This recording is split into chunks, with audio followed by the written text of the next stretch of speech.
I'm adopted, and my birth mother was 12 when she was impregnated, non-consensually, and 13 when I was born.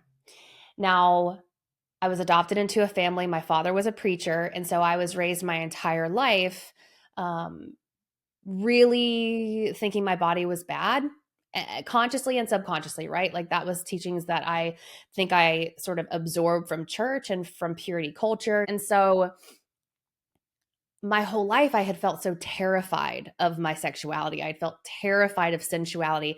And I had this terror about getting pregnant. When I started to really awaken spiritually, one of the first things I heard was you've got to come off of hormonal birth control if you really want to experience what it's like to be a woman.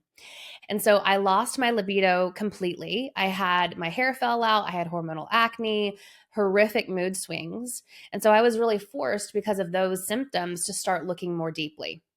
The the trauma, the wounding was really there in my womb space. Now, my personal history with sex is that I got herpes 4 weeks after I lost my virginity. And so sex was always tied to this shame for me. I'm 18 years old, freshman in college, been dating this guy for years. We have sex, I get herpes. And from that point forward, everything about sex was just so dirty to me, and I felt so dirty.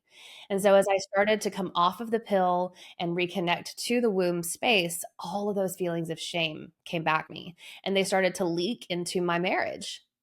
And so, psychedelic mushrooms allowed me to really get underneath the root causes of this, to look at what was my shame and what wasn't, what could have been,